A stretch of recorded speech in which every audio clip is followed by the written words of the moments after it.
It's live on The Zone. Buy now at thezone.com.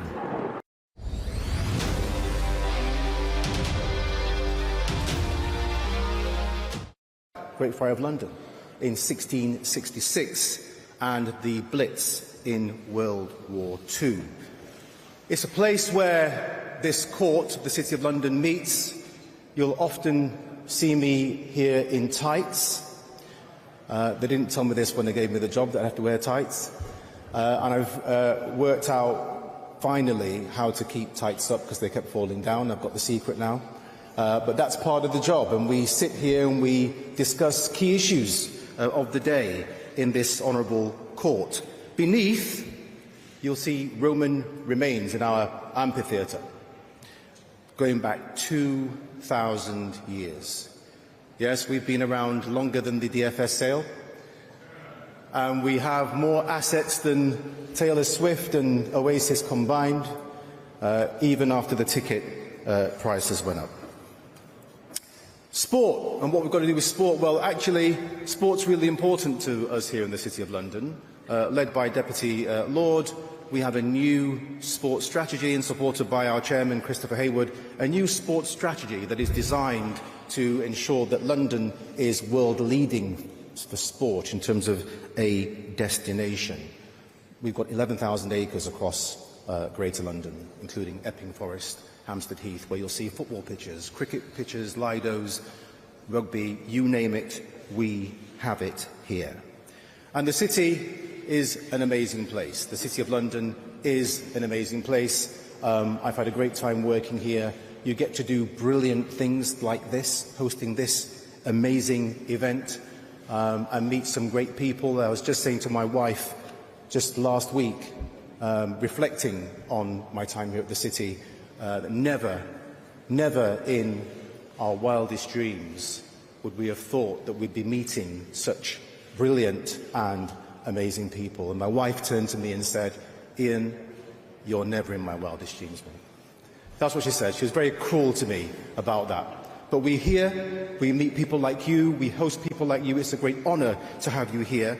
And just some final acknowledgements.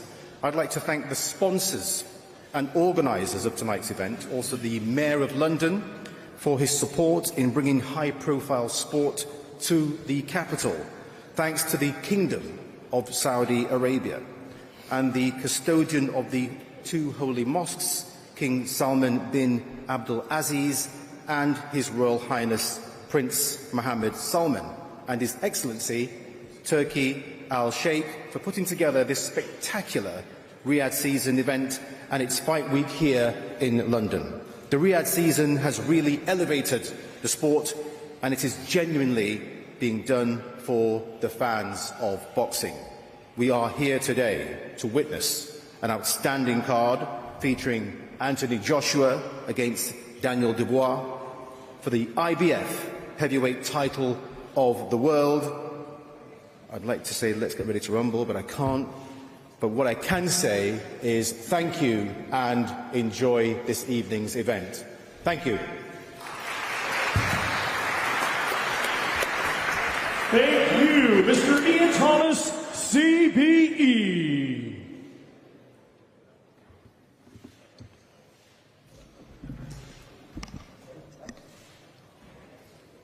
Let's now welcome our host, Mr. Dev Sani.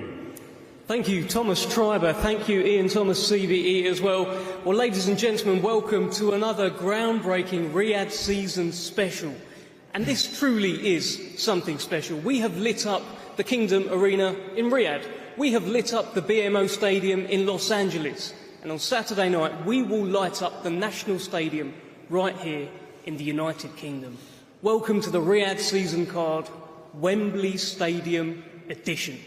This truly special night, I mean, Riyadh now has become the global home of everything big time. The entire boxing landscape has changed. Over the space of the last 11 months, we have seen new kings crowned, we've seen history written, we've seen enemies unite, we've seen legends made, and we've seen a few legends fade. And the reason is Riyadh season. And now some of that Saudi Arabian magic is just starting to get sprinkled around the world. We saw it last month as pound-for-pound star Terence Crawford made his Riyadh season debut, and we'll see it again, Wembley Stadium on Saturday night. The main event, of course, former two-time unified world heavyweight champion Anthony Joshua taking on the newly crowned, heavy-handed Daniel Dynamite Dubois. He is now the world champion heading into this fight. It's an explosive head-on collision in the heavyweight division. And the undercard all set up here. Well, in what is becoming the norm for Riyadh season, you can't even really call this an undercard. So many of these fights could be the main event. And we've very much got the UK covered. London to Leeds, we've got West Midlands to Belfast, Scotland to Sunderland. A little bit of everything on Saturday night. And by the way, as if that wasn't supersonic enough, we've even got a little bit of Liam Gallagher on Saturday night. So make sure you tune in if you're not lucky enough to be there. A truly unforgettable evening coming up. Well, let's speak to some of these fighters. Let's start with a very intriguing fight in the super lightweight division. We're speaking about unforgettable nights. Well, there was a young gentleman sat on the end of the table there on my left side who received an unforgettable phone call. Josh Padley will be taking on Mark Chamberlain on Saturday night. And Josh, I'm going to start with you here, because I read a brilliant article in The Sun about you. You managed to get a full page in The Sun from Wally Downs, talking about how you are giving up the job of becoming, or of being an electrician, to follow this boxing dream. Big night for you on Saturday. Yeah, big night. I want to first of all say thank you to everybody involved in Riyadh season. It's been nothing short of amazing this week. But yeah, the last 8 weeks I've managed to become a full-time athlete and give myself the best chance possible come Saturday night. Well, I've heard you say that you will be Mark Chamberlain's best opponent yet. And I put that to Mark Chamberlain quite recently, who sat at the other end. Oh, he's got some backing up to do. Well, look, Mark, just chime in. I mean, when you talked to me, you said he needs to give his head a wobble, and you'll give his head a wobble. I mean, what are the thoughts here, gents? He can try, like. I'm sure he's going to. It's a fight, but I back myself, and I definitely think I'm going to be Mark's hardest test today. How do you claim you as my hardest test? Because I haven't had a chance to prove myself yet. Okay. You're my proof, so when I beat you Saturday night, then... You've got a lot of backing up to do if you're going to beat me. Trust me. That's what I'm coming to do, bro, don't worry. You can have a go, but you're not going to. Mark, your opponent is also on record saying that he will bring chaos on Saturday night. How do you deal with chaos, Mark? Same as every fight, really. They all talk the talk, and when they get punched on the chin, it all changes for them, so you'll soon find out. And you're becoming a bit of a favourite around Riyadh. It's no secret. His Excellency Turki Al-Sheikh has highlighted you as one of his favourite fighters, maybe his favourite fighter. That's a lot of pressure heading into Saturday.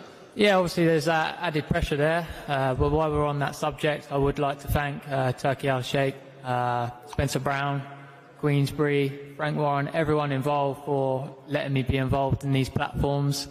And like I say, you're going to see another explosive performance on Saturday night, and we'll come away with another victory and keep everyone happy and hopefully be part of these big platforms in the future. Well, Josh Padley, let me just come to you here. Do you think he's overlooking you at all? He speaks with a lot of confidence as to how he's going to deal with you on Saturday night. I mean, he's obviously going off what he's seen of me, which is not much content out there. Again, I've never had a chance to really prove myself against a high-level fighter, so this is the level that I want to be at. Come Saturday night, you're going to see that. You're going to need to, because you're in a proper fight Saturday night. That's what I want. That's why I'm here. Cool. Make sure you bring your A game, because you're going to need it. Got everything ready. Okay, we'll see. Fantastic stuff. Thank you, Mark Chamberlain. Thank you, Josh Padley. A brilliant fight there between two unbeaten fighters. Someone has got to go. Not mine. Today. As Mark Chamberlain says, not his. So we'll tune in to find out anyway.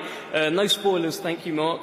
Let's keep things moving. We'll head to the middleweight division. Now, there was supposed to be a fight here between Josh Kelly and Liam Smith. Unfortunately, Liam Smith had to pull out. We wish him well. He's had to pull out. He's not well. We can't go through with the fight.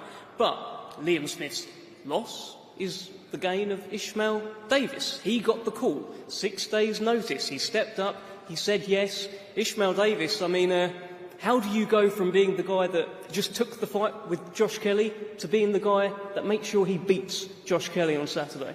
Well, first of all, I want to thank Eddie Hearn and Turkey Al-Sheikh for this chance and all the matchroom team. But listen, I've heard Josh Kelly's interviews, he's overlooking me. And let me just tell you, your best win's Troy Williamson, who I just beat as well.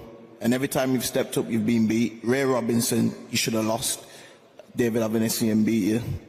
And I'm the most progressive British boxer, no joke. So you're overlooking me, but Saturday night, bro, you're going to be in there with the hell, bro, I'm telling you now. I'm excited to see. I dare you to meet me in the middle of the ring. We'll I know what you're going to do, hit, move, hit, man, I'm going to be on you the whole way, bro, and you've never had it like me, bro. You get me? And you're overlooking me, and your trainer knows, bro, he knows, and you can't train for my style, so you've been training for Liam Smith, yeah, but you can't train for my style. You're going to laugh, bro, you're a pretty boy, you're not cut like me, bro, I tell you now, you ain't cut like me. I'm fit, bro. I ain't here for no payday. I'm here because I believe I'm going to knock you out, bro. You ain't making it to the 12th. Let me tell you, bro. Let me tell you. Don't talk till you get in. We'll see. Whatever, we'll see, bro. Your best win was Troy Williamson. But we're going to see, bro.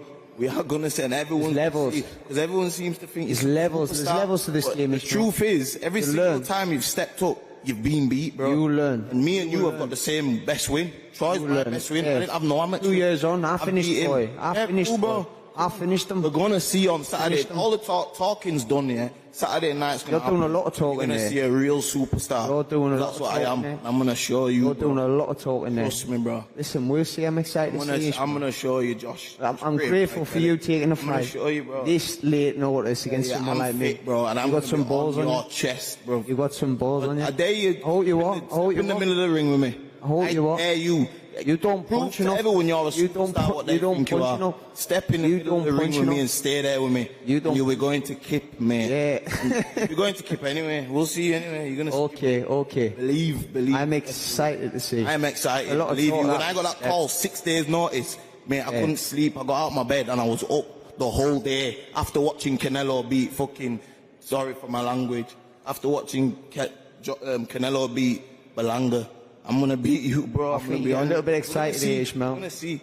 Save that energy for Saturday night, bro. Yeah, man. Save that. Cool. Wow. Okay.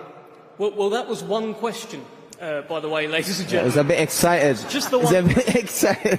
Because you know what it is? I hate being excited. I know what I'm about, so I hate, people, no, listen, there's no bad blood, yeah, but I hate people talking down to me, down about me, like, oh yeah. Like, I'm training for world level and this. Bro, you're not world level, bro. When have you been world level? Never. And I believe I'm going there, so we're going to see. Because you're in my... Have a look at my box, Rick. Have a look at your box, Rick. Have a look at what I've fought and have a look at you fought. It doesn't matter, bro. Have a look at it. Have a look at the people you beat. It doesn't matter, bro. I'm telling you now, I'm the most progressive British boxer. I've had no amateurs, bro. I've had 2 fights on TV. Yeah. The first one, the second one was much better. This one's going to be much better. Well done. And I've had 3 weeks in camp. You're getting very excited. You need to save that energy, Yeah, cool. That's come out of nowhere. That's nervous energy all the time, bro. You're not where I'm nervous bro. Where I come from, mate, you make a mistake, your life's gone, bro. You ain't from there. You're a pretty boy, bro. So let me tell you that. We're boxing, brother. And remember, we're boxing. Remember that. We're boxing, Normie. We're anyway, talking. We'll see Saturday night. We're boxing. Okay, gentlemen, thank you. Ishmael, I asked you one question, so I should, of course, ask Josh one question. Hi, Josh, great to see you, by the way. Great to see you, Dave. Listen, you've had to switch, late change, 6 days' notice. It was going to be Liam Beefy Smith. It's now this man who is intent on taking your head off on Saturday. How has that switch been for you? Well, first of all, I'd like to thank Spencer, Wasserman, Turkey Al-Sheikh for helping me out, keep me on this card. Switch been beautiful, I believe he's going to bring exactly what Liam is going to bring. Liam's world-class at it, that's the difference. Ishmael has improved himself world-class at it, so I was getting ready for someone on that level and that magnitude. And I just put our stars and our boxing ability side by side, and I believe he's getting tossed in the deep end late notice. It's a lot of excitement and a lot of, I know I belong here. I brought Ishmael to the table, accepting his fight. So Ishmael's going to be excited. He's going to come out. He's going to fight off a lot of nerves. But when it comes to crunch time, when you're in front of the big crowd in Wembley Stadium, it's going to come on top real quick. He's talking about... I'm made for this. Believe me, I'm made for this. Well, you want him to stand and trade with you, right? Josh, he's made that pretty clear. Come and have a fight with me. Will you stand and trade with him? You can have a fight with him? He hasn't got enough power for me to respect him, really, to stand there and trade, do you know what I mean? If he's stopping the guys on the feet and then seeing his pag of Troy Williamson didn't take one backward step, didn't get hurt once in the fight. I hurt Troy Williamson 4 times, 5 times. It's a lie, bro. It's a lie. 4 or 5 no times. one's seen a night.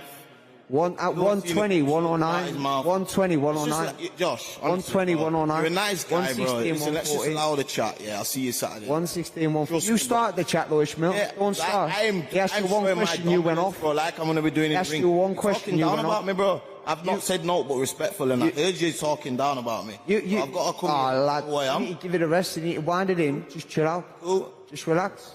Cool, I'm cool. We'll get on Saturday, don't worry, relax. Saturday, you're going to see, bro. Relax. I know it's the first time here, but listen, we're all big boys here. Let's just relax. I've been on good Let's shows just relax. before. This is the Just biggest chill show, out. yeah, but it's not about this, bro. This don't mean nothing. This is your first time at the Fight, table. that means something, bro. Because if I lose the fight, all this is gone. So it don't matter. Just believe I've got that in mind. All that, hey, so you're lumping that pressure on yourself. Don't worry. Make sure you come in with that pressure. Bro. Same for you. Don't You worry, lose bro. this fight. Where you going? Everyone's gonna laugh at you, bro. Because you think you're a superstar. I am. Big superstar. We've got to move it along. We've got so many brilliant fights. I could probably listen to you talk all day, and you probably could talk all day. Brilliant stuff. Middleweight fight coming up. Josh Kelly. Thank you, Mr. against Dev. Ishmael Davis. Thank you, Mr. Josh Kelly. Thank you, Ishmael Davis. What a fight. That's whet the appetite here. That's a bit spicy. It's a bit Jesus. spicy. It's a bit spicy. I'm not sure we'll get similar spice between two very nice guys here in Josh Warrington and Anthony Kakachi. I've seen your face-offs. It's all been very respectful. But let's see what we can do. Let's have a chat here. Josh, this is for the IBO World Super Featherweight Championship, by the way. Josh, great to see you. We know all about the Leeds Warrior, Josh Warrington, at featherweight. Tenacious. Never took a step back. He's got that will, that grit. But what is Josh Warrington like at super featherweight? Absolutely massive. I'd like to just carry on echoing, boys. Thank you to all those involved in giving this opportunity. Frank, Eddie, Spencer, His Excellency. It's a new chapter for me. Super featherweight. Been a featherweight for over 12 years, championship level. But you know what? It's one of them things where you look back over your career. You should have done this. You should have done that. But now's the time to step up. And this camp, I felt the benefits from it. You know, everyone talks about having the best camp and this, that, and the other, but I feel really strong, feel really good, and I'll show on Saturday night that it's a decision that I should have done a few years ago. Your opponent, Anthony Kakachi, the champ over there, he says that your style is perfect for him. If he wants to box you, he can box you. If he wants to fight you, he can fight you. What do you think about that? Oh, you try to get the wooden spoon in there, Dev. And we know between me and him, there's a lot of animosity in this room, but nothing but respect for the man. He's a new champion. Listen, you're not going to get loads of screaming and shouting at me, and I don't think you're going to do what one thing I will guarantee you is action on Saturday night, and I think that's the way that I've always done my business. I think that's the same with him as well. So, we might not shout and scream at each other, but listen, don't miss our fight, because guarantee it'll be the fight of the night. I'm experienced. I'm experienced in this game, and I think I've dealt with every single style that I've come against. We've been tall, short, a boxer, a puncher. I've been in with them big guys, and a lot of the time I've come through it. So that experience, you can't buy that, and it goes a long way. Josh, I've heard you say you want to be in fights that people remember. You've already been in so many that people will remember. Mm-hmm. What will people be saying about Josh Warrington on Saturday night? Just stepped up and he never turned his back, and even when the chips were down and things weren't going his way, he turned up and did the business. I said that, Dev, about the belts, because disappointed the IBF's not on the line now, but it just is. It's about it's about the fight, and we're going to have an exciting fight this weekend. And yeah, the journey of Joshua Warrington will continue. Okay, let's hear from your opponent, the champ, the Andy Town Apache, Anthony Kakachi. Brilliant, thrilling win over Joe Cordina last time out on the Fury Usyk undercard. And now you head into this fight as the champion, you head in as the favourite, you head in, surely, with the pressure. No, there's no pressure. Josh, he's a two-time world champion. His career has been filled with success. I'm only getting a bit of success now. Josh's a great champion, featherweight. You know, he's moving up in weight this one. You know, he's a bit stronger and whatever else. But I'm a big super featherweight, and it's going to be a tough night for him. Well, you've said that his style is perfect for you. Just tell us a little bit more about that. Why is it so perfect for you? I've boxed. He's smaller than me. You know, he's going to come on the shots. I'm not going to have to go looking for him. So, you know, also, you know, he's a big set of balls. He's big heart. He's going to come for a proper fight, and that's exactly what I want him to do. So, you know, Josh, he's a good lad. I've got nothing bad to say about him. You know, his accolades speak for themselves. He's done everything. Fought some great champions, beat them. So I know I'm in for a hard night, but listen, no one's taking these belts off me. What is it that makes you unbeatable right now? Because I've heard the way you've been talking ahead of this fight. There's an intensity about you. There's something in your eyes. It feels like it's going to take a lot to beat you. But what do you think? What is making you so tough to beat right now? Well, no man's unbeatable. Every man's beatable. But you know, again, this is all new to me. I've worked from I was 9 years of age, and now 35. You know, I've worked to have these in front of me and to have these type of nights ahead. You know, so I don't want to be giving these away. You know, a couple of months down the line. You know, but I know I'm not taking Josh for granted. I know exactly what he's going to bring. You know, I know he's locked in. But again, the belts are coming with me. Okay, thank you very much, Anthony Kakachi. Thank you, Josh Warrington. Brilliant super featherweight fight. Two gentlemen, if you watch the face-offs, you'll see they'll probably be friends after this, but when the first bell rings, they are going to give it absolutely everything on Saturday night. Well, we've got a brilliant fight at light heavyweight. The WBO interim light heavyweight championship is on the line. Willie Hutchinson and Joshua Buatsi. Now, the build-up to this fight has been, let's say, ill-tempered. For those that haven't seen the clips, it got a little bit out of hand when they did a face-off. They had to be separated by security. I'm hoping it doesn't kick off today because I'm certainly not worthy of being a security man. But let's start with Willie Hutchinson. Let's start with the Hutch train. It was a brilliant win last time out against Craig Richards. You went into that fight telling everyone what you were going to do, telling everyone that you're going to beat this man, you were the underdog, but you did it. How do you feel about this one? 100%, Dev, 100%. Listen, look at the people who we're up here with. For me, this is unbelievable. It's, I mean, what an experience. Do you know what I mean? A lot of great fighters up here, but like I said, Dev, last time out, everything I said I'd done, I basically done with far from knock him out, and I nearly did 2, 3 or 4 times. Do you know what I mean? And I'm just looking forward to knocking this fella out on Saturday night. Yeah. This one has been quite a spicy build-up. It has been. There's been hands put on each other. You've been separated by security, as I mentioned. Why do you think that is? What's going on? I don't have a clue, to be honest with you. It's up to this fella. I was all right, to be honest with you, until I don't know what happened to him. He got an emotional wreck, and his emotions got to him, and it's probably the same thing's going to happen to him in this fight. Do you know what I mean? I don't know. Rain or shine, morning or night, Free Now has you covered whenever you need a ride. Just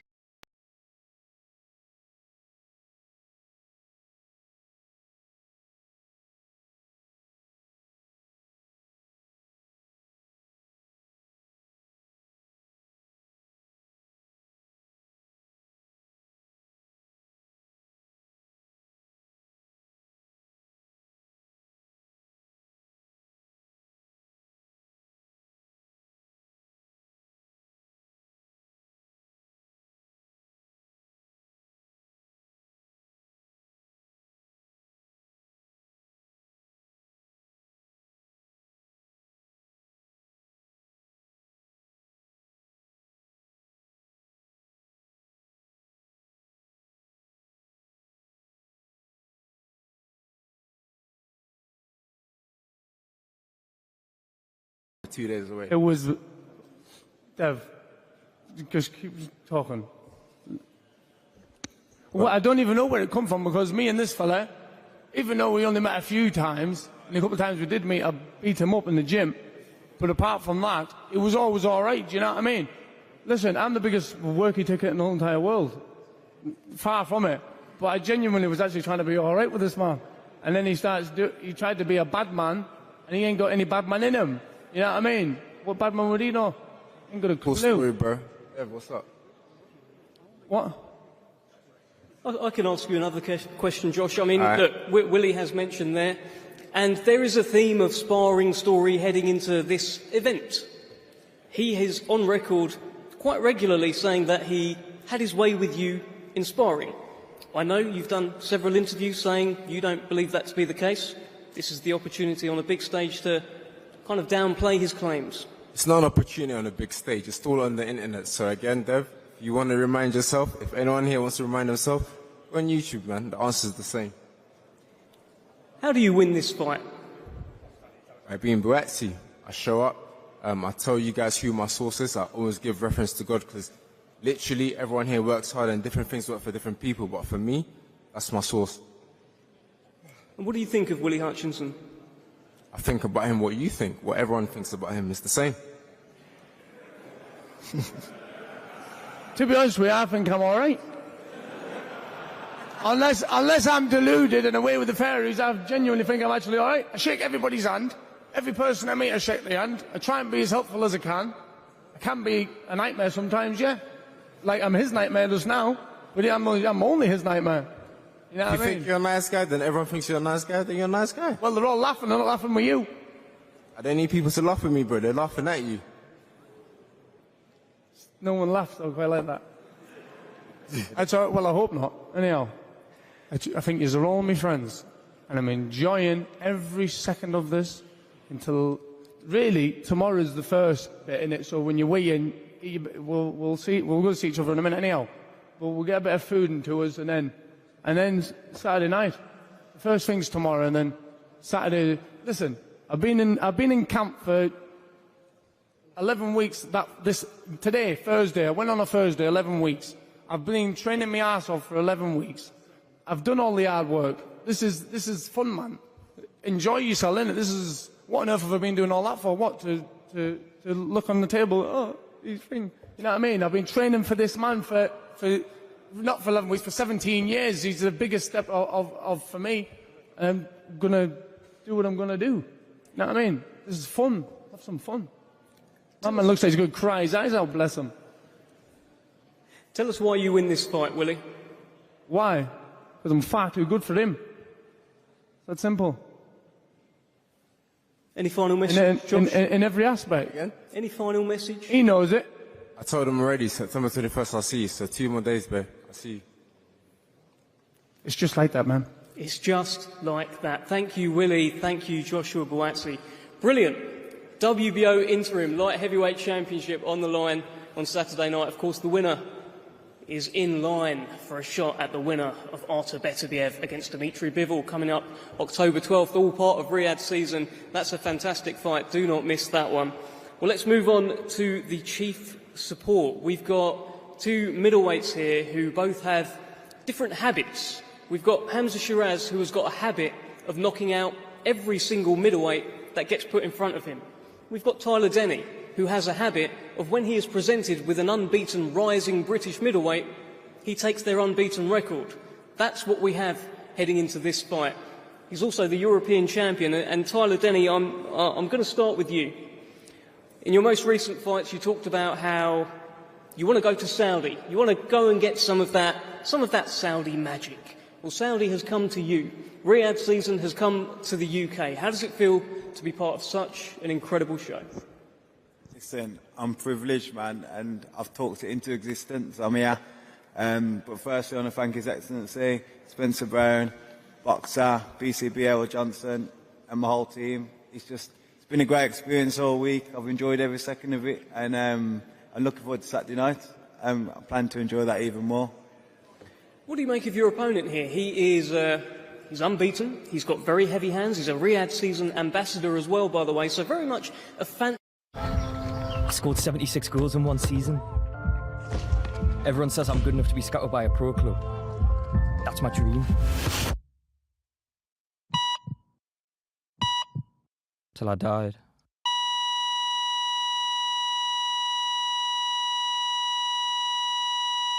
Hello, darlings. Futuristic scooters. Oh!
Hamza Shiraz. Hamza, you are a Riyadh season ambassador as well. Firstly, just how great is it to have Riyadh season here in the UK? You must be very proud as an ambassador. Yeah, first of all, I'd like to thank the Almighty Allah for allowing us to be here today. I'd like to thank His Excellency Turki Al-Sheikh for, not just giving me, but giving all us fighters up here the opportunity to give back. I'd like to thank main man Spencer down there for helping me out a lot. And yeah, I'm honoured, Dev, honoured to say the least. It's like I keep saying, it's our opportunity to give back, especially being a Riyadh season ambassador. There's expectations there, and people say, is it pressure? I wouldn't say it's pressure. I like having these expectations of me, because I turn up, I show up, and I get the knockout. Well, you're in against a man who is an underdog who keeps on winning. What do you make of your opponent, Tyler Denny, on Saturday night? Listen, he does what he's got to do. You know what I mean? He does what he's got to do. He turns up. He's been beaten whoever's in front of him, the underdogs and whatnot. But at the end of the day, you've got to remember, I'm nothing like the last 5 fighters he's upset. Listen, I go out to LA, I do my thing over there. And if you speak to anyone, speak to Ricky, speak to my coach, speak to my team, you understand that I am a very, very, very disciplined man, and I understand the mission of what I've set out to do and how I want to achieve it and what I've got to do, and the buck stops with Tyler Denny and I've got to get him out of the way.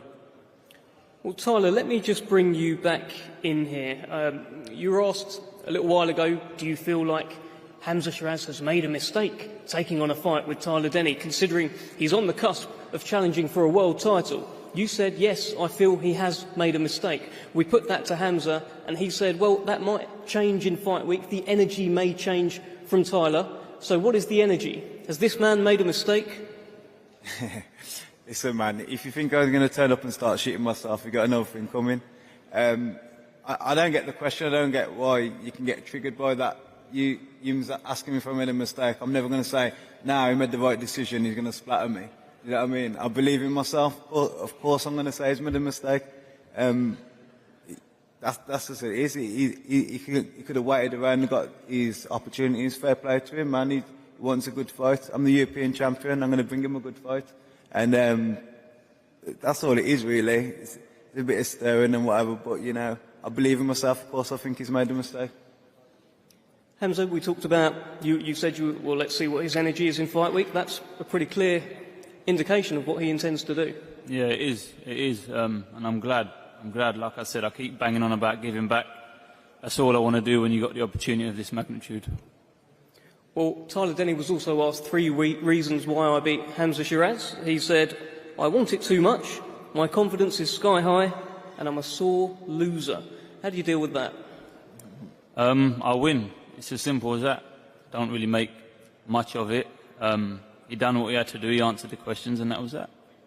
You're on a streak of 14 consecutive knockouts. When you look across there, you see Tyler Denny. Is that number 15? Yeah, definitely, inshallah. That's the plan. Do you know what I mean? I've worked too hard, Dev. I've worked too hard. Tyler, any response? No chance, man. No chance. I'm winning the fight, obviously. He believes he wins the fight. But I think it's two people who genuinely believe they're winning the fight. Do you know what I mean? So you're going to get a good fight. And that's the good thing with Riyadh season is the best fighting the best, man. Do you know what I mean? So bring it on. Bring it on, indeed. Thank you, Hamza Shiraz. Thank you, Tyler Denny. Brilliant fight at middleweight on Saturday. Well, that concludes the undercard part of the press conference. They're going to do face-offs now down the front, and we'll be back very shortly for the main event. Thank you. So that concludes the undercard press conference. We will now have some face-offs, though, that we will run our eyes over as these pairs of fighters go head-to-head. I think the fight of the night there was Josh Kelly against Ishmael Davis. Carl, Ishmael Davis brought some heat, didn't he, to the podium, and it's kind of tied in with the discussion we were having earlier on. I felt that was good tactics from him. He made a good point as well. Me and Matt were talking about it. Like they both share the same best win. I think that he maybe feels a little bit disrespected by what some of the things Josh Kelly's saying, and I don't even think he said it purposely. I think Josh Kelly genuinely thinks he's a level above Ishmael Davis. Ishmael Davis thinks that's a little bit of disrespect thrown his way, and you could tell he was annoyed there. But he's up for it, isn't he? Like, I mean, out of all the fighters, he sounded the most ferocious on the stage, and he's definitely here to win.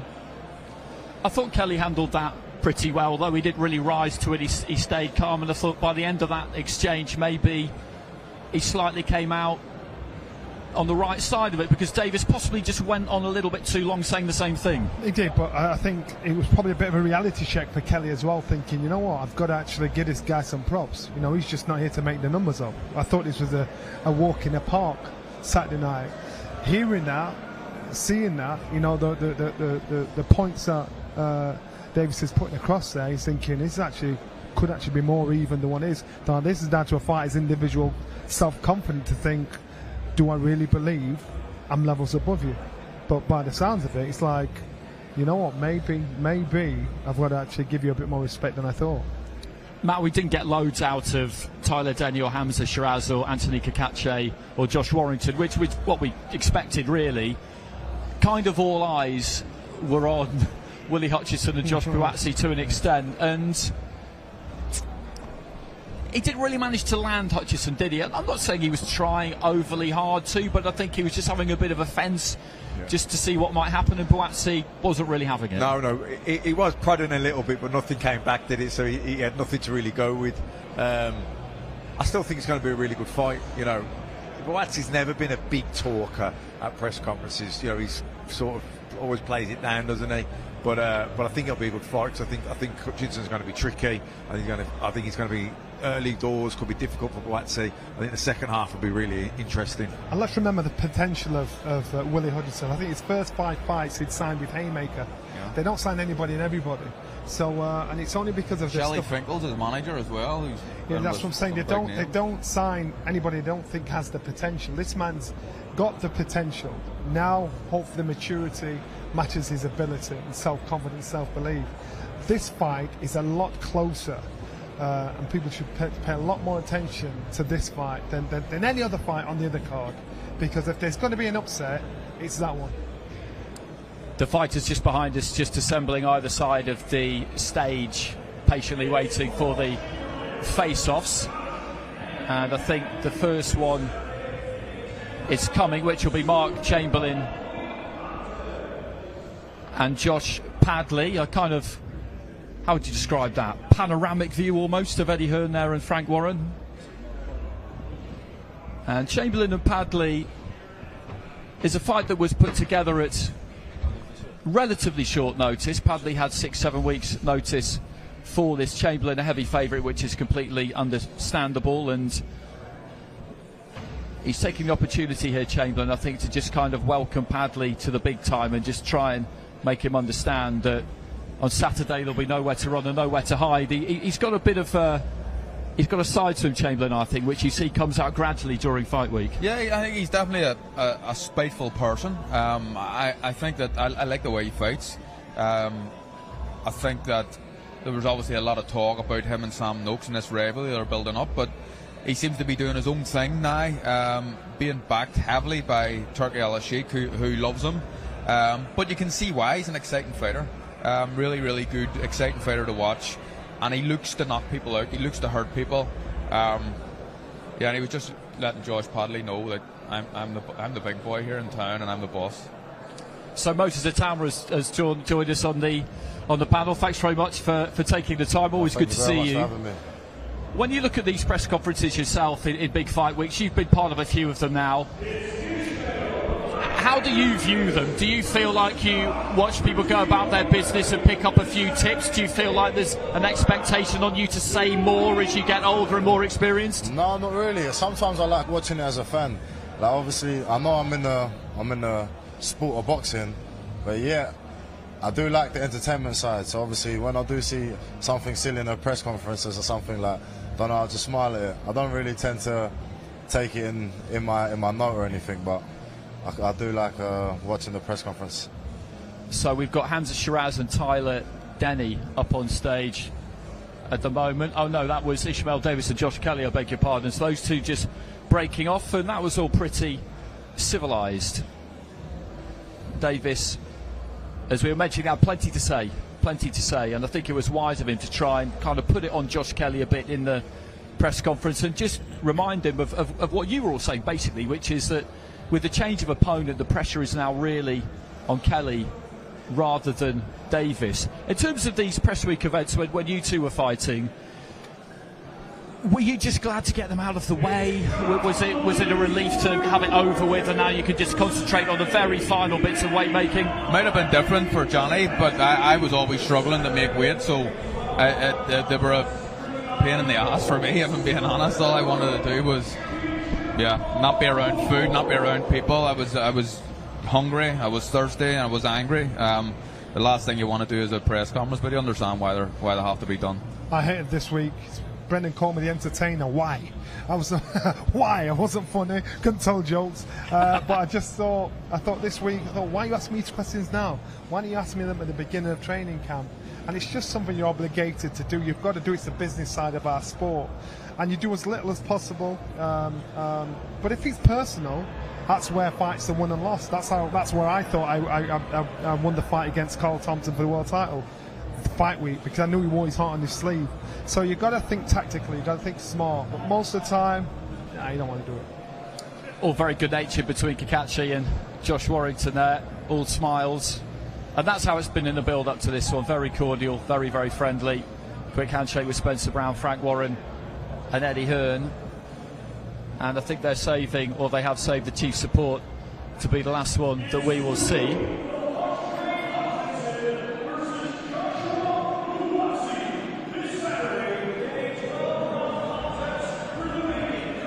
So Hutchinson quick to the centre there, and I wonder will he have a little bit of a word with Buatsi. Security are primed and ready just to prize them apart if they need to. Bit of a height difference. Yeah, interesting actually. Buatsi's one of these people who is taller when you meet him than you think he's going to be. And Hutchinson with just a few little words for him. Buatsi won't give any kind of reaction. I'm 100% sure about that. When it comes to the stare off, when it comes to you staring deep into your opponent's eyes, they could go on for a really long time, and sometimes people don't want to break the stare. Other times one fighter's not really bothered and they'll break off. Sometimes you have to put a piece of paper between the two of them. I mean, how do you approach that? Do you just hold it for as long as you want to and then decide enough is enough, or do you not want to look away first? Depends on how you want to think of it, really. Like me, I don't feel like this wins you any fights. I feel like... Correct. I've watched a lot of Floyd Mayweather's fights, and he never, like, maybe in a face-off, yeah, but once you get in the ring, he never actually used to look at the opponent in the eyes. He always used to look in the belt. But I don't know, I feel like this is a good time to get into someone's head, maybe. I remember there was one time I came up to Sheffield, Johnny, and I came with the England squad. You know, we went to the English gym and you was training there, and you made one of the boxers like go on the bags, and while you were shouting, I'm not going to say what you was shouting, but you was a lot of abuse, and you was basically trying to be like, in order for you to be a fighter, you need to do what you got to do and not listen to the external source. And I feel like, especially in this fight week, there's been a lot of trash talking, especially between these two. Was that a Brendan Ingle trick, Johnny? Was it? Yeah. He said the mind get. Listen, he turned me from a zero kid that was completely scared of his own shadow into a world champion. And as far as he's concerned, it's working on the mind, being able to concentrate on what you're good at, and not listening to the negatives and the positives. And that's the first thing Brendan did when you walked to the gym. He said, "Tell me about yourself." For 2 minutes. Now, if I make you face the wall and start talking about yourself for 2 minutes, you probably do 20 seconds and start stuttering. And while he's doing that, he's talking to you. But in a way, he's kind of getting you to concentrate and think on your feet. Not remember, think on your feet. Remember what I said about Dubois? He's not capable of thinking in a fight. Brendan taught you to think on your feet, think in a fight. And so it starts from the very beginning. Well, let's just move on to that one, because the next press conference, of course, will be the top of the bill. You're at heavyweight this week. Just have a look at Tyler Denny and Hamza Shiraz. Big height difference between those two. I don't think we're going to get too much reaction from either fighter. Everything between them, as it has been in other fights, has been very disciplined. But with AJ and Dubois, what have you made of each of them, just kind of watching them this week? Because an interesting thing for you at the moment, it's just to watch how fighters like Joshua in particular go about their business during fight week, but you'll have your eye on Dubois because he's the younger guy, the guy on the rise, kind of more in your position than Joshua is. How have you found it all? To be fair, the whole kind of week I haven't really thought about it too much. I've just really been taken in as a fan, but obviously, like I said, I'm in the gym with Anthony Joshua, and I see how relaxed yet switched on he is, and like I can implement that in my game. And like honestly, I turned up to the gym yesterday, he's laughing, joking, but when you talk to him, you know that right when it's go time, it's going to be go time. And I feel like that's something I can implement in my game. And obviously with Dubois, I had a whole training camp with him for obviously when he was preparing for Usyk. Obviously I wasn't in his change room or anything, but like I picked up on a few things that he does as well, and I feel like I kind of got my opinion on what's going to happen on Saturday night, but I feel like it's a very, very good and intriguing matchup. Who hits the hardest? The thing is, when I sparred Anthony Joshua, I feel like I was obviously 16, and he don't really want to knock out a 16-year-old, innit? So obviously, do you get what I mean? Whereas with Dubois, I was kind of like a grown man. Who hits the hardest? I feel like AJ probably would hit harder, but Dubois, his jab is very, very annoying. It's so annoying, especially southpaw, the orthodox. It kind of like just stop. It's just in a weird position where it just stops you from throwing it. And his speed is very underrated as well, and he's got a good chin. Who's the fastest? I said, who's the fastest? I think AJ's more explosive. I think Dubois is stronger, but AJ's more powerful. Okay, so I can just see Joshua Buatsi just milling around at the bottom of the steps to the stage. I think he's going to come up and join us before too long. It's an interesting point you make there, Moses, about learning the ability to kind of be constantly vigilant but also relaxed, because that's exactly what you have to be in the boxing ring, and that's always seemed to me to be something that would be pretty difficult to pull off. So Josh Buatsi joins us. I think kind of all eyes were on you and Willie Hutchinson for that press conference, to be honest. Everybody, if I was a betting man, I think I probably would have taken a reasonable amount of money on there being an incident, if there was one, between the pair of you two. But it was actually quite calm in the end. He was very measured. That's why Willie was still trying to wind it up, but he was very measured. But you know what it is, guys? We're 2 days away. There's no point doing anything now. When the incident first happened, it was 2 months out. But we're 2 days away. We're so close now, but I'm locked in. I'm looking forward to it. It's a big event. Again, a lot has been said, but it's now time to back it up. I know one of your fight week rituals, I can't remember when you do it, whether it's weigh-in day or whether it's the day of the fight, but the barnet will get trimmed, the beard will come off. Yeah, it's all coming off. So when's that happening? Friday night. My mum will be watching, so if I go on TV like this to fight, it's big trouble for me. Right now I'm in trouble, but on fight night it's bigger trouble. So what are the next couple of days like? Well, do you have any set routines apart from that things you like to do, that you like to observe? It's simple. Again, I've said it so many times. It's just meditating in the Bible, reading it. That's all I need right now. Right now the training's been done. There's nothing you're going to tell me that's going to boost me up more than what's written in the Bible. Different fighters, different things works for them, but for me this is what works. And that's that, because that works, that's all I can give and that's all I can say. I can't tell you, oh, I have all my friends around me, or I go to like a weird shop to do something. I can tell you the Bible is what I do between now and the fight. I mean, is it the same passages, the same bits of the Bible that you would read? Passages, but the thing is, sometimes it's the same one, but the understanding you have that I had from a scripture maybe 10 fights ago is different to what I read today. So the same scripture that I read is different every time. And there's one in my Instagram caption that everyone pulls me up and says, oh, I like that. Did you write that? And I'm like, I didn't write it. It's from the Bible. And it says, it is God who trains my hands for war and my fingers for battle. Everyone thinks about God as in the spirit. Yes, he's a spirit guy, but it's battle. I've had 18 fights and I can only give credit to the source. How about you? Did you have anything you in particular wanted to do or needed to do in the build-up to a fight? No. And you were uncomfortable if you didn't do it? No, not really. Well, there was one weird thing. I always made sure the lights were turned off in the hotel before I left. For some reason. Lying. Yeah, I swear I was weird. And the bed was made nicely, and it was just that. It was a strange thing, but no mess in the room. I've no idea. But I was going to ask you, actually, Judge, are you a person? I was a person that liked a lot of people around on fight week. Maybe fight day and the day before the fight, not necessarily talking about the fight as much, but just having people around me to maybe take my mind. Is that a bit of you as well, or? No, I'm quite the opposite. Okay. When there's too much people, I don't really like it, especially when there's new people. Okay. I think when I started, I didn't mind, but now I only want instrumental people. People are not there just to make numbers. I want someone there that's bringing something to me, and that's only going to be from the Bible. So I like to be on my own a bit. Okay, Josh, thanks for your time. Always good to see you. We'll let you go. We'll see you at the weigh-in tomorrow. Thank you. And I think we can now welcome up Josh's promoter, boxer, CEO, Ben Shalom. Ben, good to see you. Yeah, very good. I think we're not too far away from the second part of the press conference getting underway, so we haven't got too long, but let's just talk about the two fighters that you've got on this card. Joshua Buatsi against Willie Hutchinson. Not a fight, I think it's fair to say, that any of us would have really imagined a year ago. The mix at light heavy seemed quite set on the British side, and then all of a sudden there's a newcomer in the mix. It's a very interesting fight, this. When we signed Josh Buatsi, we had loads of names in the contract. Josh is so meticulous, he prepares for everything. Honestly, everything. Willie wasn't even in there. So credit to him that he's got to this position. Great performance last time out. Interim world title. But this is the moment for Josh. This is a big statement. He's had that stop-start career. He's had a big win against Dan Aziz this year.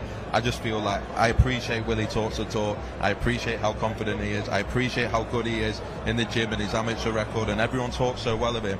But I believe Buatsi is going to make a big, big statement on Saturday. People talk about Josh's reaction at the head-to-head. And I liked some of the things that you were saying about that. And you said that this is Joshua Buatsi. This is the best version. He's fired up. This is the best version of Joshua Buatsi. I've been trying since he signed to rile him up, and I do whatever we did. He's such a gentleman that he's so relaxed. It's so hard to get him going. I thank Willie. He's done it. He has done what I wanted to see. He's given the fans the Josh that I know, and now we're going to see a great performance. I really believe it. And just a quick one on Tyler Denny. What a story. You know, you brought him through to be a European champion. The next day after defending against Felix Cash, he gets his call. Hamza Shiraz is a really good fighter. He's done everything right, but no one's invincible. I remember when he won the European title, we felt like we climbed Mount Everest. This was a kid that was an away fighter it was going nowhere. So to then beat Felix Cash and then to get this opportunity, it's incredible. He texted me 3 days ago, and I've said it before.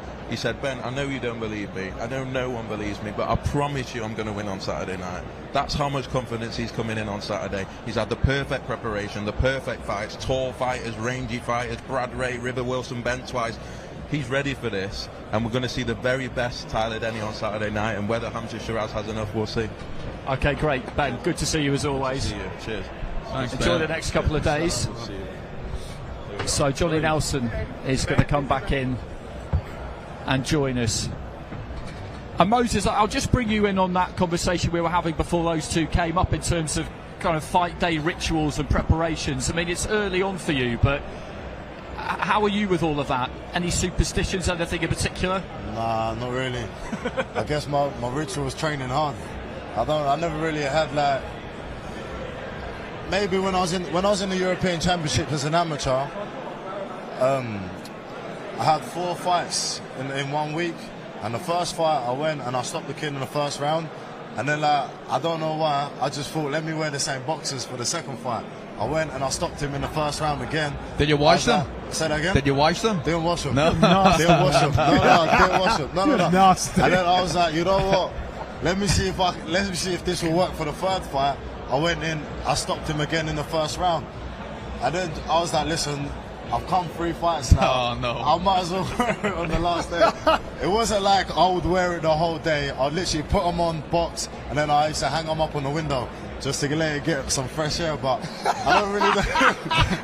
That's 4 days wear, 1 way inside out, 2 day inside out. Sweating as well. I mean, the sweat and everything. No, listen, I got four knockouts in 1 week. Do you get what I mean? First round as well. So I don't know. You know, in our gym, Junior Witter, his nickname was Stinky, right? Because he'd take his training gear off after he's trained and put it on the radiator and put it on the next day. So his nickname was Stinky. You getting yourself a nickname, man. No. Listen, I used to put like a kilo Hugo Boss aftershave on it, so it doesn't smell too bad. No, in his defence, I watched that competition. I watched those fights. They were all first round knockouts, and some of them were quite quick. So it's not like he was. You know, I still have them. Nah, do you know what? No, because they're Under Armour in it. So, no, but apart from that, I've never really had no ritual, nothing, none of that. I'm just always interested in how people just pass that time, basically, because you go to the venue in the evening. It's always occurred to me that it could be a long day, and it's important. And he mentioned it before. Josh came up.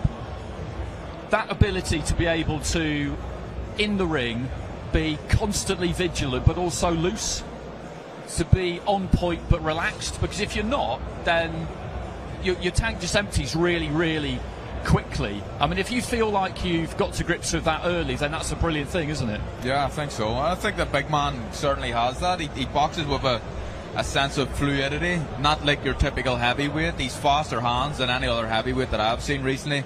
He's better head movement, and some guys are a bit, I suppose, a bit stiff, some of the heavyweights, but I think Big Moses isn't your typical heavyweight.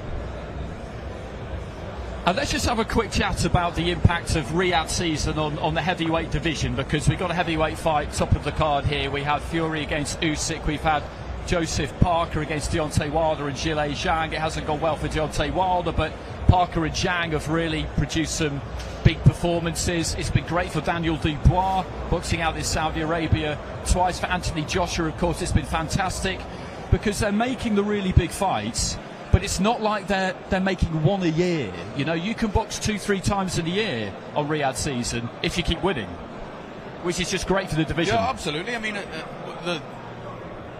mean, the fights that people were talking about for years and years are now suddenly being talked about, and with a real sense that these are actually going to happen, and that's obviously down to the backing of the Saudis, and boxing's in a really, really healthy place right now. We're up here sharing Johnny's Sky pundit, I'm TNT, your Sky, we had the Zone guy. It's just, this is not normal, but it's good, and it's good for our sport. No, it absolutely is. Just the spirit of collaboration in general, and it shows what can be achieved, and we all know that the resources that are behind it are a big, big part of that. But the more people get used to kind of dealing with each other and working with each other, the more normal it becomes, the better chance there is that it'll continue. Basically, you've got a responsible adult that's got everybody's heads together, crack their heads together and say, come on, what are you doing? The only people that suffer if you don't work together is you and the fans. So I like this. I think the fans benefit, we all benefit, And at the end of the day, boxing benefits, the fighters benefit. I'm an ex-fighter. I love hearing about fighters getting paid well. I love hearing fighters succeed. I love stories like Tyler Dennick, living in a one-bedroom flat, winning the European title. Now he's boxing on something like this. This is life-changing money for him. That's what boxing's supposed to be about, because it's the only sport, Brennan always said it, where you can legally get killed. It's the only sport where when you're done, everybody's forgotten and they've moved on to the next one. So I love it when the boxers benefit. So everybody working together, that's the most important thing to me. And so the vision, ridiculously spot on, and it's common sense. I can confirm Anthony Joshua has arrived. Daniel Dubois has been here for a little while, and it's quite interesting, that dynamic during the week, because at the face-off on the Monday, Dubois was in position and Joshua kind of made him wait. And then yesterday, Joshua was on last at the open workout, so the grand arrivals, Joshua took his time. I think when they're in this kind of situation where you're going at the same time, basically, that's what Joshua's going to try and do. He's going to try and make Dubois wait for him. I think that AJ is the type of person, and Moses will probably be able to talk about this better than I will, but I get the sense that he's the type of person that thinks about everything he does, doesn't make rash decisions. Everything's a thought process, and it's already been pre-planned before he actually does it. So I think that he's playing games. Yeah, that's what he's doing with that's why he's late today, that's why he's going on last, and I think that's just little things to try and irk and, I suppose, almost undermine your opponent. I mean, you used to enjoy that side of it, didn't you? You were talking about it earlier. You used to relish the opportunity to kind of score a few little points over your opponents in fight. Well, you felt that it mattered. Yeah, we did it in our gym. It was mind games. You rattle the body, you rattle the brain, you stampolize the body, you get one up. And if you can get your opponent to be angry or disrespect you or whatever, then you've got them, because they're deviating away from the game plan. So that is more as important. I think Angelo Dundee once said, no, it's Costamado once said, character is as important as talent. And so character of a fight, if you've got two fighters of the same ability, the one with the character will always come out on top, because he knows he's got something special about him. Look at people like Ali, beat most fighters before they got in the ring. Mike Tyson beat most fighters before they got in the ring. So it's just a case of what mask you're going to wear. Do you want to play the passive game and just hang about and make them wait for you? You want to be in the face, being aggressive, or you want to do a willy and try and wind somebody up? It's just, boxing is not just about boxing. There are many amazing fighters out there that can't sell a ticket, and you'll never know who they are. So you've got to be smart and think yourself as a business. So Daniel Dubois backstage, looking very, very smart. Josh Warrington, the only one in the undercard press conference who went for the suit and tie. I love a suit and tie. I think the press conference, I think it sends a good message out to really dispense with the tracksuit, but I'm old school. So Moses, just go back to Riyadh season in general. I mean, the timing of this whole thing, this whole revolution for you has been absolutely amazing, hasn't it? Because you were a few fights into a pro career, then all of a sudden there's this big vehicle which you can get on, and your promoter is right in on the ground floor. I mean, it could hardly be better. It's phenomenal, really. Like, I went to watch the Olympics the other day, last month or a couple months ago, and I was thinking, like, Olympics is nice. Did I make the right decision? And then, I look back and Saudi and even training with Tyson, I was like, do you know what am I talking about? Like, the experience that I've had, I can't even ask for nothing. But it's not even with the Riyadh season, even the undercards that I've been on, Better BF Yard and even all them fights like that. I'm truly blessed to be in a position that I'm in, and I always want to strive for more. And I'm just I'm taking it all in, watching all these fighters perform Saturday night. I know I'm going to sit there having goosebumps, and I'll be like, I can't wait till it's my time. But yeah, no, it's been huge. It's even Saudi Arabia. I've visited there 5-6 times. I've been there more times than I've been back home. So you can say that Saudi Arabia is my second home now. But I do enjoy it. I do literally enjoy the events they put on and everything. It's been phenomenal. And also, Johnny, in terms of the kind of landscape of the heavyweight division, you look at the top fighters. Usyk's 37, I think. Fury's a couple of years younger. Anthony Joshua's 35 35 soon in mid-October. Joseph Parker in his 30s. Zhilei Zhang is 40. Wilder is pretty much 40, and I think as a 40s, he's on his way out, I would say. So before too long, you know, that next cohort is coming through, isn't it? Yeah. That's heavyweights. The best you get of heavyweights at that area, that age, in their 30s upwards. That's where you get the best out of the heavyweight. And it's the only way where the older they get, the better they get up to a certain point. Then the young boys coming through, the young guns coming through, they're the ones that you can try and pick out. They're the ones that you'll know this hype about. They're the ones that you'll think, you know what, keep an eye on him. And it's great to be able to follow their stories, follow the journey of these fighters coming through. In years to come, we might replay this, and this young man over here talking about things he doesn't know what he'll know then. You know, he'll look back at himself right now thinking, wow, I was so green then, but I learned and did it the right way. Success breeds success. If you're in the gym seeing success and you understand, you think to yourself, well, that'll work for me, that won't work for me. This is how you build up your character. This is how you build your path to get to where you want to be. But when you know somebody that's successful, it then becomes a reality. So you think, I can do that because I know someone that's doing exactly the same as me, so why shouldn't it be? I was in a gym full of champions and I was fail. I'm thinking, why? What's the difference between them and me? So then I realized it was possible because I know people that are doing it. I speak to people that are doing it. So as I said, success breeds success, and the experiences he's had, the people he's working with, you can't buy, borrow, pretend that to get that experience. Daniel Dubois, we just saw still patiently waiting backstage. The rumour I'm hearing is that Anthony Joshua currently is refusing to get out of his car. I don't know if that's 100% true, but the entertaining thing about that image is that there will be somebody, some poor person, probably a stage manager, a floor manager from DAZN, who will be told that it's his or her job to go and get him to leave his car. And that's not a job anybody would want. That's easier said than done.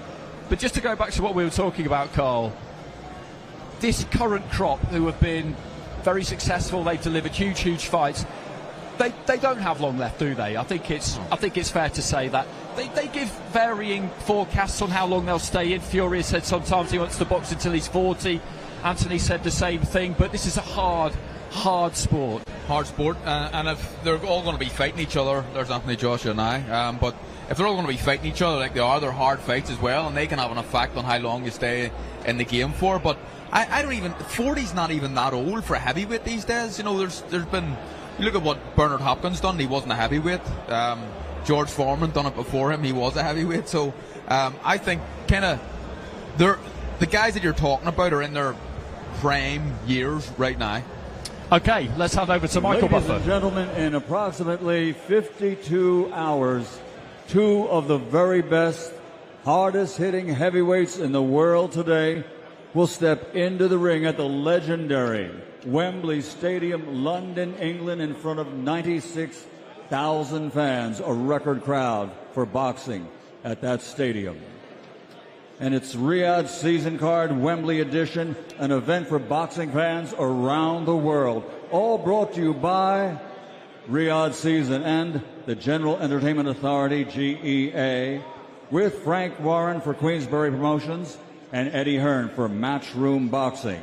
Sponsorship provided by Visit Saudi, Suleiman Al Habib Hospital, Saudi Airlines, Red Sea Global, Diriyah, and Middle Beast in partnership with Gold Star Promotions and Sella.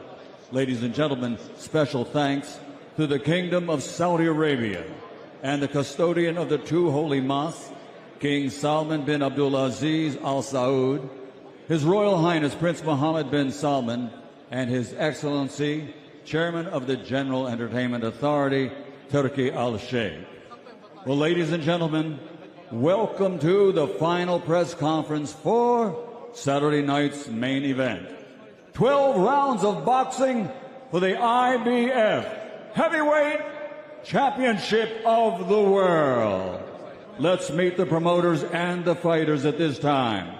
For Matchroom Boxing, Mr. Eddie Hearn.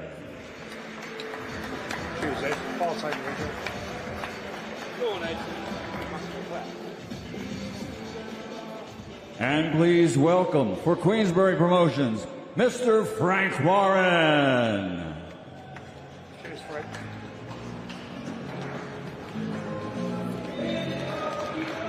And now, ladies and gentlemen, let's meet the fighters. From London, England, 23 fights as a professional, 21 victories, 20 KOs. That's a 90% KO to victory ratio.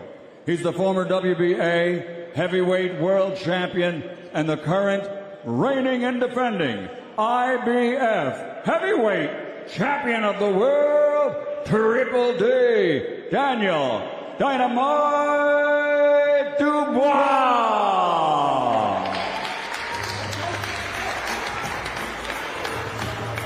And his opponent, also from London, England, an Olympic gold medal champion, 31 fights as a professional, 28 victories, 25 of those 28 victories by a KO, the two-time heavyweight champion of the world, AJ Anthony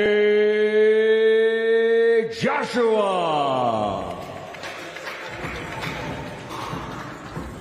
Cheers, mate. I'll take that, yeah.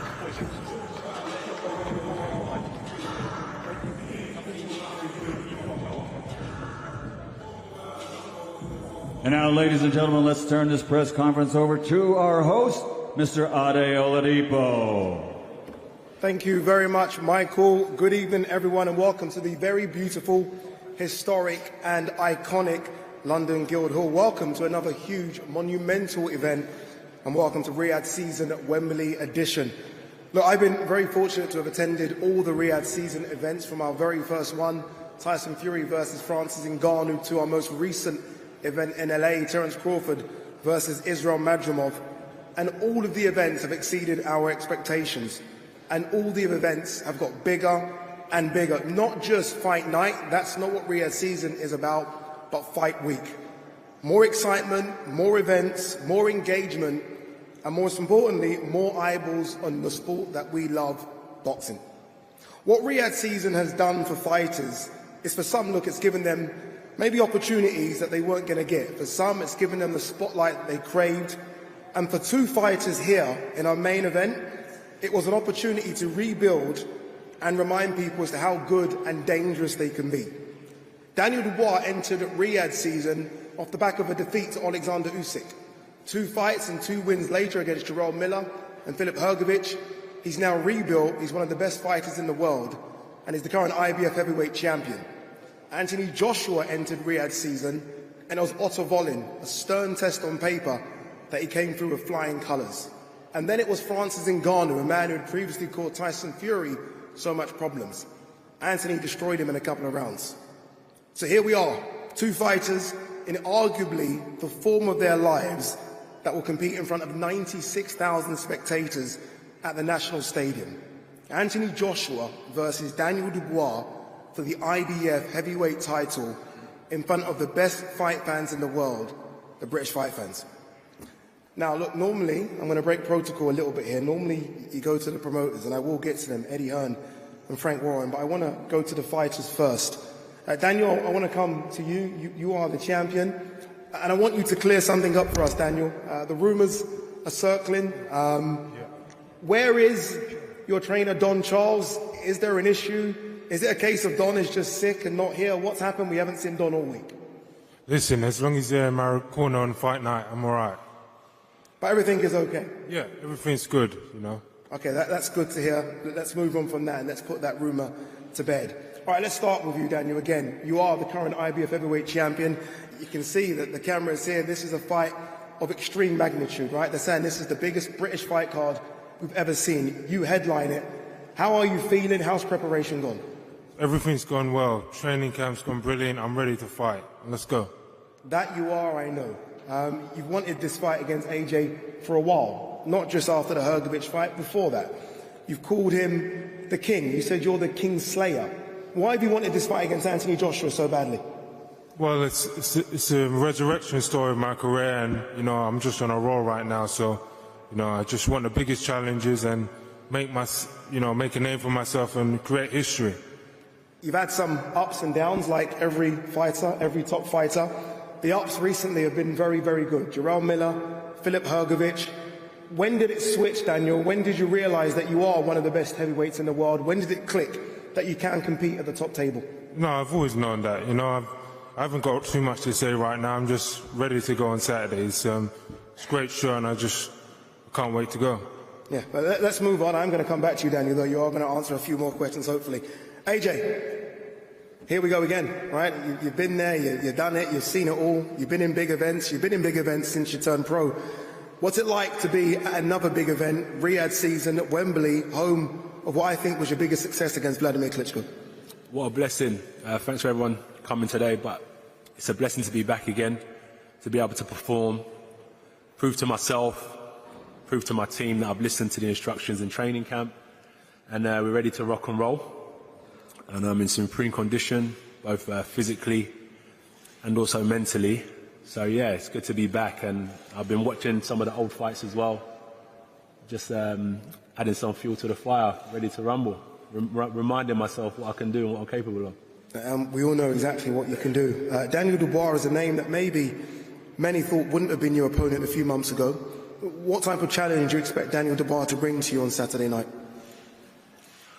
We'll find out. We've already got a couple of hours left, so to everyone that's going to be there, you'll enjoy it, but we'll find out. I can't say I'm not Daniel. All I could do is focus on myself. Indeed. Again, we will go back to the fighters, but I did want to speak to you first and foremost. Eddie, let's speak to your charge before we talk about Anthony Joshua. Let's talk about Riyadh season, Wembley edition. I spoke to yourself and Frank, and I was like, look, these Riyadh season events in Riyadh are fantastic. The one in LA was fantastic as well, but we need to get an event in London. We need to get an event to the National Stadium. We're only a couple of days away. What does it mean to have such a big event at Wembley? Oh yeah, well, good evening everyone, and firstly thank you of course to the Crown Prince and His Excellency Turki Al-Sheikh for the vision really. I think everybody felt that Riyadh season would be in Riyadh, and it's been just under a year now since we began boxing in Riyadh season, and the change that we've seen in the sport already has been quite phenomenal. But we didn't expect to see events in Los Angeles, to see events in London, and this one's very special. You know, it's the record. It's 96,000, where I think at a time when British boxing needs a shot in the arm, and it's a shot in the arm that's been provided time and time again by this man to my right. You know, I know he's not a fan of plaudits, but you have to give him to him, because we're all very proud of the way he's carried himself since the Olympic gold medal to changing the sport in this country. Every fighter in the country today has benefited off the rise, the performances, and most importantly, the behaviour of Anthony Joshua. He's been a role model. He's inspired boxing from the top to the bottom level of the grassroots of the game. And personally on Saturday, I can't wait. You know, I think His Excellency is going to look around and see one of the greatest nights British boxing has ever seen. Just a phenomenal undercard, and as this fight draws closer, people start to realise what a great fight this is. Two dangerous British heavyweights fighting for the World Heavyweight Championship. And we look back through the nights at Klitschko and Povetkin. AJ's done it all before, but Saturday will be particularly special. Three-time World Heavyweight Champion, and a list that's so thin: Muhammad Ali, Lennox Lewis. And again, I know he's focusing on the performance, but legacy awaits on Saturday night for the most thrilling night. And thanks to all the promoters and broadcasters and Queensbury and team, Spencer Brown, Gold Star, of course the Matchroom team, 258. It's been a brilliant collaboration with Riyadh Season, who will break records on Saturday night and give us one of the great sporting moments. Proud of Anthony Joshua, a full believer in exactly where he's at. Never seen him so calm, never seen him so calculated, never seen him so confident. I believe with all my heart, three-time World Heavyweight Champion on Saturday, and do not miss it. It's going to be a very special night. Thank you very much, Eddie. Frank, same question to yourself. Obviously, look, you've had Daniel Dubois since the beginning, very much like Eddie's had Anthony since the beginning. You've believed in your man, even with the ups and downs. What a moment for him on Saturday to headline, as we've been hearing, in front of 96,000 people. It is. First of all, again, I'd like to thank His Excellency and the team who made this happen. This is an iconic moment for British boxing, there's no doubt about it. It's in an iconic building. The last few press conferences we've had, they've also been in iconic venues, but this is going to be something special. Two massive big punchers, Two really good boxers, both of them on a roll, both of them winning fighters. They both had their ups and downs, not just Daniel. Both of them had their ups and downs. And so we are definitely going to see something special. And for me, there's nothing better than two Brits in the ring, in a competitive fight, in a big fight, to get atmosphere, 96,000 people, sold out.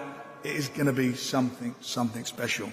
And Daniel, I do believe, is going to show what he's all about. I believed in him from day one, and he's come through everything. Trials and tribulations, injuries, lots of different things happening behind the scenes, and he's now sitting here with his belt, and he's not letting it go. He's here to keep that belt, to confirm that he is the IBF champion against a very, very good fighter in AJ, who's been brilliant for British boxing, British sport, a man whose record's been impeccable as an amateur, got robbed as a amateur world champion, won the gold medal, two-time world champion.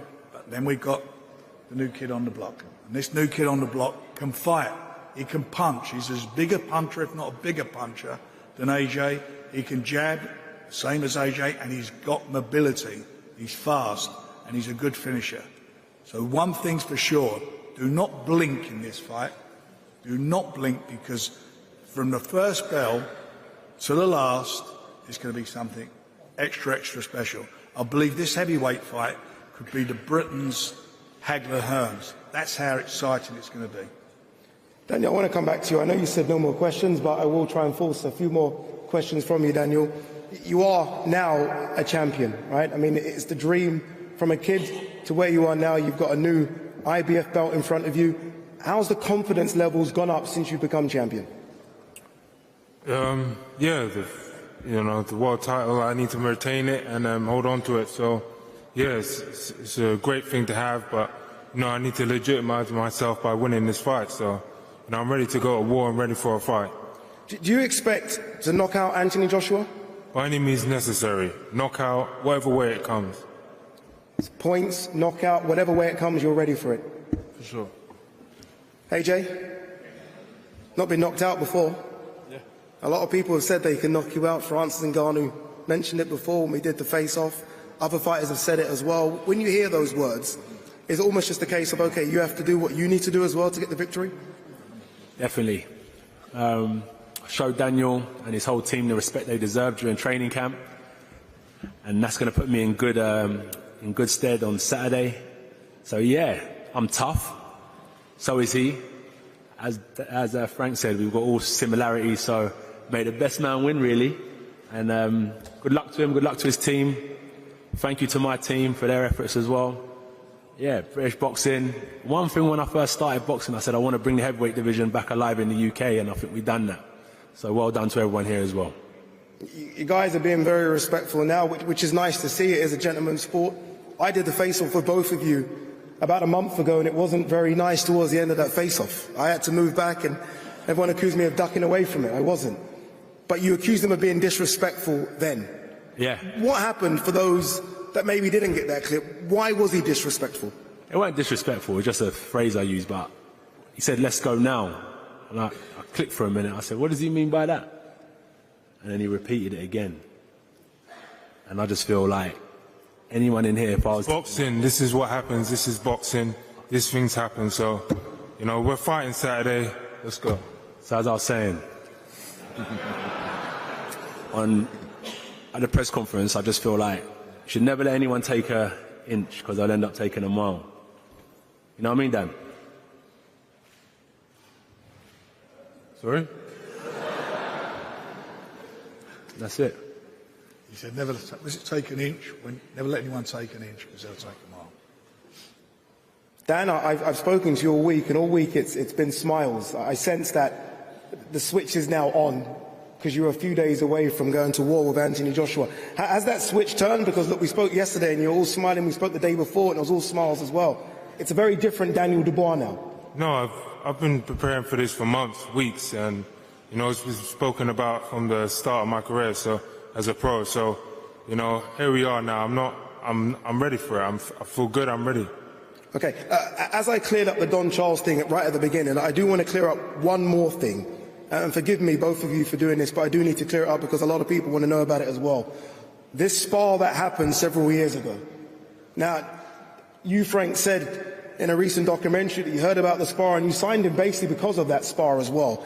Can we clear that up now? Obviously, we know you guys are going to fight for the real thing on Saturday, but can we clear up this sparring story, these sparring rumours? AJ? He cracked me with a great shot, and it's my chance to get him back on Saturday. I'm looking forward to it.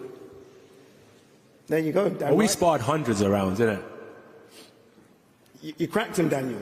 So you know you can hurt him. It's sparring. Now we're fighting. It's different, you know. I think it's different. Ready to go. Move on now. You can move on now. Oh. Move on. Okay. No tables flying, anything. Let's just keep this one very, very peaceful. Daniel, how do you win? Tell me how it works. I ain't predicting nothing. I'm ready to go, and I'm ready to fight. As expected. Anthony Joshua, how do you win on Saturday? How do I win on Saturday?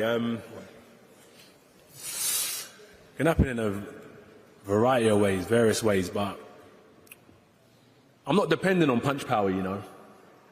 You know what, it takes a lot more than that to be a great fighter. A lot more than that to be a great fighter, so there's various ways I'll win. But I've got the fighter spirit, and that's how I'll go in there and break him down with my spirit.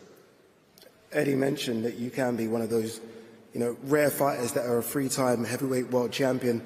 Does that matter to you at this stage of your career, or is it big fights? Nah, I'll tell you, all the accolades and stuff come later, because I always say, it's crazy, you go back to your house on Sunday morning, have the same breakfast, put your clothes in the same laundry basket, nothing really changes, go to the same local gym. So for me, it's just, I just want to compete. I'm glad I've got some of the best challenges in front of me to compete with during my career. Brings the best out of me, so yeah, that's all it is really. I'm a competitive person, and I've got a competition that I need to attend to on Saturday, and I'm looking forward to it. Daniel, final one, don't get upset with me, I'm going to ask you one more. You're walking out in front of 96,000, you are a heavyweight world champion. A lot of people think you've got a good chance here. What's that feeling going to be like when you take that ring walk? Like I've taken it many times before, just this time it's on the biggest stage, so the energy's going to be higher. And AJ, you've done that walk before. Again, I said, the Vladimir Klitschko fight I thought was your best performance, an iconic performance. You take that same walk again, what's that feeling going to be like for you? The feeling? The feeling.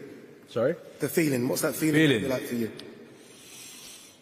Be the same for all of us, Honestly, all of us, many greats have walked it before. All of the undercard are going to walk it, I'm going to walk it. I'm going to feel just like any of them. But when I step into that ring, that's when I switch on and I'm ready. So the ring walk I'm not really interested in.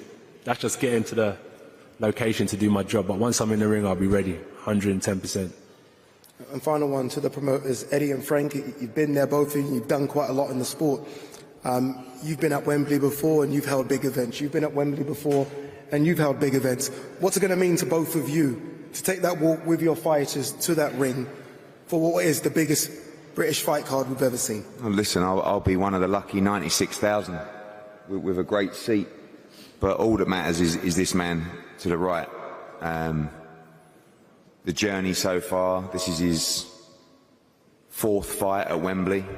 Going back to the Matt Legg fight where, even the Vladimir Klitschko fight, he was just a young man starting out with a huge heart and brute force. Now, I believe he's the best heavyweight in the world with every fundamental you need, and he's developed into a great fighter. Shout out Ben Davison, Barry, the team, done an amazing job. And this is what it's all about. This is what high-level sport is all about. When he boxed Vladimir Klitschko at Wembley, people still say to me that was the greatest sporting event I've ever witnessed. I've been to Ryder Cups, Centre Court or Wimbledon. Nothing touched it. This is the beauty of big-time boxing you will see unfold at the National Stadium on Saturday night. It's going to be an amazing night, and history shall be made for this man. And Frank, final one to you. You've had some incredible nights as a boxing promoter. This probably will be one of your biggest, if not your biggest, if Daniel Dubois can beat Anthony Joshua in front of 96,000 at Wembley. Without a doubt. On Saturday night, I genuinely believe that Anthony Joshua and Daniel Dubois are going to provide something that's going to be extra special, not just in boxing, in sport. And I believe that Daniel Dubois will cement his legacy in boxing. We'll find out on Saturday. Is it going to be and still, or is it going to be and the new? Daniel Dubois versus Anthony Joshua, IBF heavyweight champion. Both fighters are going to pose for photos and do a face-off.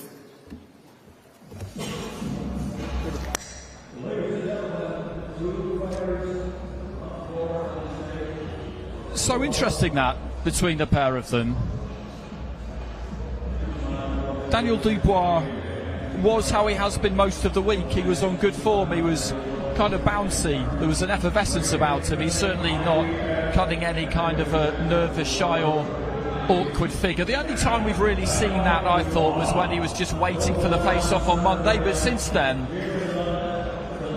he's been on good form. And with the promoters as well, you get the feeling that there's so much on the line for the pair of them that, given how experienced they are, they're not going to indulge in any kind of tomfoolery. They know that it's not really going to make too much of a difference at this stage, because what's so fascinating about heavyweight boxing, Carl, is that the stakes when two fighters enter the ring at any weight are always really high, but at heavyweights it's even higher because that level of jeopardy just is greater than it is in probably any other sporting event in the world. And everybody involved in this knows it. They all know what could happen. They're all convinced their man's going to win. Joshua's convinced he's going to win. Dubois is convinced he's going to win. But deep down, they know that the bell goes and all bets are off. Yeah, I think I agree with everything you're saying there. I think that both guys look to be extremely confident. They're backing themselves to win the fight. Interesting that he didn't say too much, Daniel, about the Don Charles rumours that we're hearing. We're all hoping it's just a bit of an illness and he's doing the sensible thing and staying away from his fighter, but he didn't really delve into it too much. Maybe that's him playing some sort of mind games on AJ and just trying to make people unaware of actually what's going on. But both guys seem really confident. AJ's a great speaker, isn't he? Like, he speaks so well, and people listen to him. But like you said, there's so much jeopardy in this fight.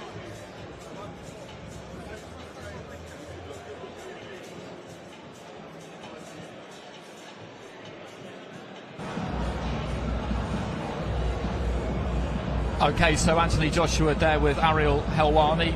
Unfortunately, we won't be able to bring you that, but maybe we'll get one of the main event fighters up here. But to be honest with you, and this is no disrespect to Ariel Helwani, who's very good at his job, I doubt that he's all of a sudden going to say something now that we haven't already heard this week, is he, Johnny? No, he's not. Carl got it spot on right. AJ's he's a seasoned pro at this. He knows to say just enough but not too much. Contain himself, not get dragged into the height of what could have been.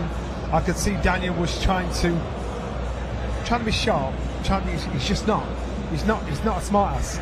He's not that guy. He can only reply, but he's just trying to create something in himself that is not there. Keep it simple. Keep it plain. Just get on with it. And I think AJ kind of looked at him and thought, I'm not even playing with you. I'm not even going to get into it with you because I'm wasting my time here. Let's get on with the fight. That's what both fighters want to do. We'll get into this tomorrow in mind-boggling detail when it comes to their weights. But, of course, they don't have a weight to make. But by the look of them this week, you wouldn't expect them to be much different from where they've weighed in up their last couple of fights because they're in good form. What they've been doing has been working, so why would they change it? I think both fighters probably know their optimal weight to box at and what they best perform at. What I thought was really interesting, I think that Daniel Dubois actually looked leaner than I've seen him recently. So maybe he'll come in a little bit later. But I imagine that's all part of the plan. It's easy for a heavyweight, isn't it, this game? When you've obviously got the jeopardy of being knocked out, but I'm telling you, making weight is the first battle that every fighter that has had to do it talks about. Horrible thing to do. Well, the undercard fighters have got that final bit of pain to go through tonight and tomorrow morning to get those final few pounds off. Johnny, it's a game we play during fight week normally, and we haven't really done it this week, to be honest, is to kind of look at a human and feel like we can tell, to kind of the nearest £5 how much they're weighing. It's crazy stuff, really, but they just both look well, don't they? They both look on good form. If they're carrying an injury, then we wouldn't know, but there's certainly been no kind of anxiety from them at any point, even in unguarded moments? Well, unfortunately, if there is an injury, they've got to keep it to themselves, because, and even after the fight, you can't even say this was wrong or that was wrong, because therefore it sounds like you can't take defeat. When it comes to the weighing, I reckon AJ will come about 17-3, 17-4. Physically, I think he's looking at speed and power. Daniel Dubois, again, it doesn't look massive. I think these guys, there won't be much in it. But I really don't believe the weight is going to make that much of a difference. I suppose if AJ came in really heavy and flat-footed, that's a bad move. But I don't think the weight with these guys is the issue. I think it's tactics, how they play the fight. Will it be early? Will it be late? Daniel Dubois says by any means necessary, which means he's willing to go through hell of fire for this fight. And if he is, he's going to get hit. And if he can stay there after being hit and think, I'm going to drag you into fire, then that's going to make the fight really, really interesting. Okay, let's try and get into some finer detail. I'll put you both on the spot a bit here. It's not really fair, to be honest, but when the bell goes in those very early exchanges, best guess, what do you think we'll see? I have no idea. Honestly, I don't. And that's the beauty of it, isn't it? I know it's a really intriguing fight, and the only thing I mean, you can't guarantee anything in this sport, but